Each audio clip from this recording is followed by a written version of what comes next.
Hi, this is Sherry Veronica, and I wanted to talk about the privacy under threat article that was in the Nation News today. Today is the third day of October 2023. It's Tuesday. With me in studio is Patricia Benedict, and we want to ask the question: can the Barbados police investigate the Barbados police?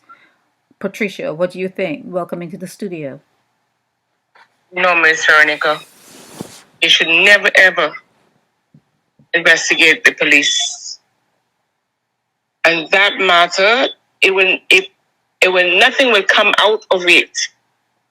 The person who has to take full charge of that is Mr. Richard Boyce. Have to give these instructions. Every instructions now going forward has to come from Mr. Richard Boyce. Not Irwin Boyce, not Deputy Commissioner Irwin Boyce, not Ian Branch, nobody else but Mr. Richard Boyce. Because those individuals I just mentioned, they're far gone, Miss Veronica. They are far gone. All they need now is to get fired. Now, yesterday when I read the article, I didn't realize it was Holetown Police Station. It's only today when I saw District E. I said, District E is the Holetown Police Station. A phone doesn't magically just appears under a table, Miss Veronica. And what I am thinking happened is that a young officer would make the young officer do the dirty work for them. The sergeants and those people would get, and it's very sad. It's very, very sad because if you hear how the officers, they lie, the young officers, they tell so much lies. Someone just, they don't know where it come from. So it just appeared there. And they're saying that it had no sound or audio, nothing. That's a lie. When they have been doing my statements, young officer, like Bab, and certain officers, when they're doing statements to me, they use their phone and record what I am saying, Miss Veronica.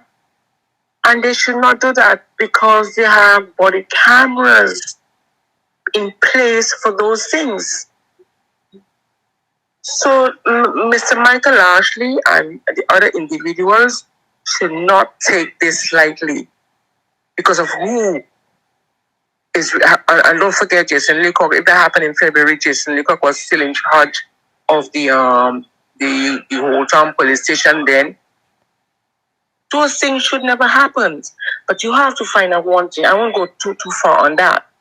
You have to find out, because if a police officer will go, and only the lawyers will know, if the police officers at Holetown could go to such extreme to putting that phone under the table, you have to ask who they doing it for. And I would love to know, did they mention Michael Ash, who the client was? I don't know. I don't think they would have mentioned that. That's confidentiality. Because if you know who the client was, and if he did anything to, and you have to find out if a beef, God forbid, allegedly or whatever, he did something to somebody, a well-known person, or somebody that the police knows, they would go, and it's something for something, they would go, Miss Veronica. Yeah, but any information the police get from that via a hidden phone under a desk is not admissible in court. They don't care. It doesn't have to be. Listen to me. The way the Holetown police works, they know that, Miss Veronica. They know that, I have the police search my phones. They know that. I have police tracking my phones and know my every moment as we speak. I have, when I used to live in Pyra Park, they had certain parts of, they give people devices to place certain places in the house when I was renting a room, so that they could listen to my conversations. They could bug my thing. The cameras and stuff. And that was, we know why that was a breach? Because there was a government, belongs to the government.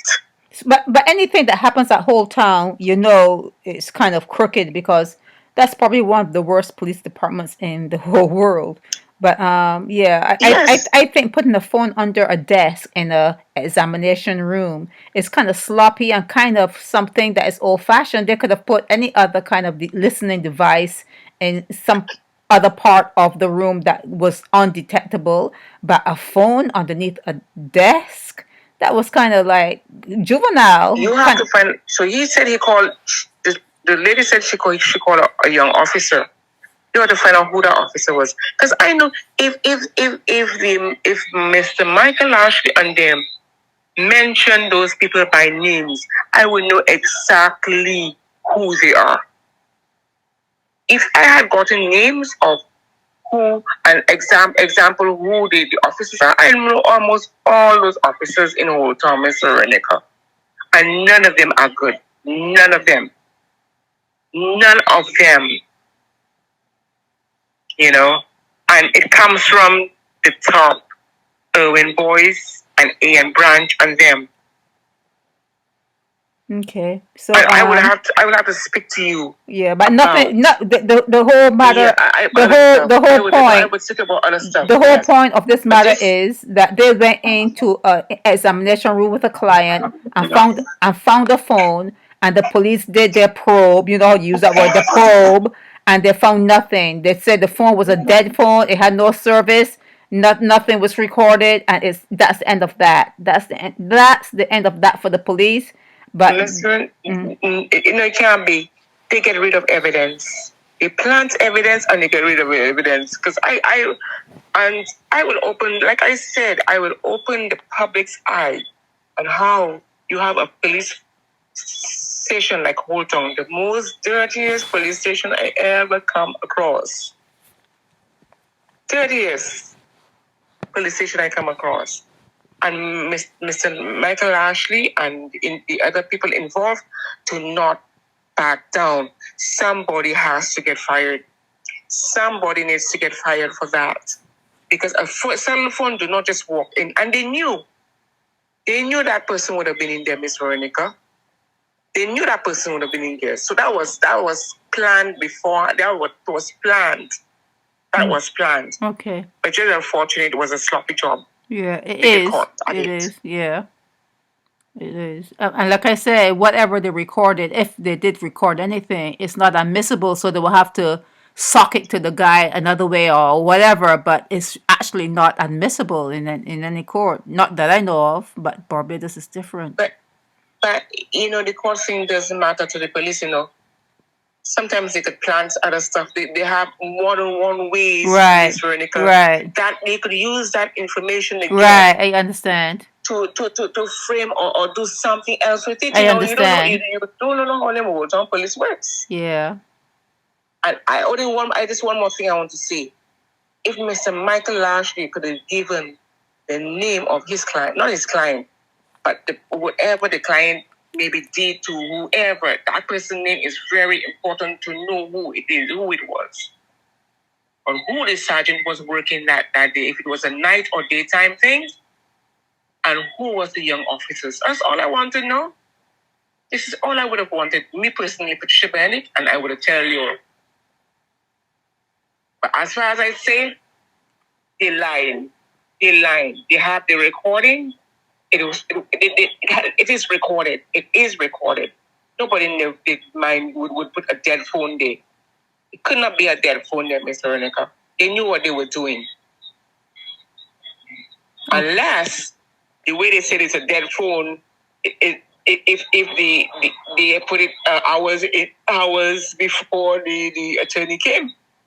I don't know. It could have been there for days. It could have been there. It could have been there for days, and sometimes they. And that's what it now. That's not for it with Veronica. We just have to wait and see, and I would love to know who the person is and who the officers are. Yeah, but what name them? Well, they can't at this point. Who was the person who did it? Yeah, but at this point, they can't do anything now because it was foiled. It was this is out in the open. So let's say they want to go around getting that guy in another way, like you say, planting or whatever evidence. They can't do it now because this particular thing made the airwaves. You know, it made the airwaves. So and that is why they need to start to be fired. They need to start losing the jobs. But then I hire someone else like them. You fire boys and hire boys. You fire Wayne and hire Wayne. You fire because they're all alike. They're all alike.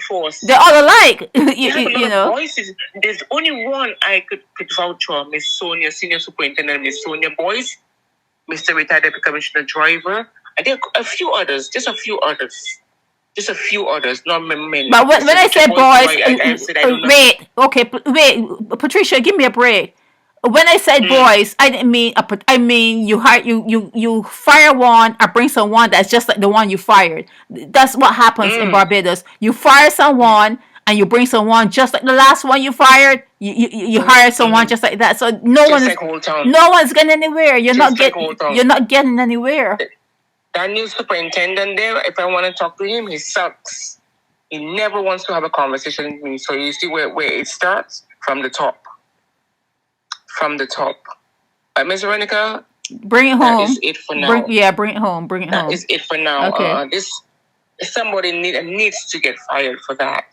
Because that's a breach of clients. Nobody's going to get fired for that because it was a dead phone. They ain't get no information. It's out there in the open. It's all, they did the investigation. They said it's a dead phone. Yes. They said it's a dead phone. Holetown police officers are the most compulsive liars I have ever come across. The most. They should have if they had a degree in lying, all of them would pass with flying colors, Miss Veronica. And it is sad because you know what? Some of those young officers don't want to, when they happen to come in the force, they didn't sign up for that. But they get caught up, and some of them like it because it's easy money, Miss Veronica. Bring it home. Money thing. Bring it home. Bring it home. Like I said, Holetown is a money thing. Okay. That needs to be investigated. Okay, thank you. This is Sherry Veronica, Naked Departure Radio.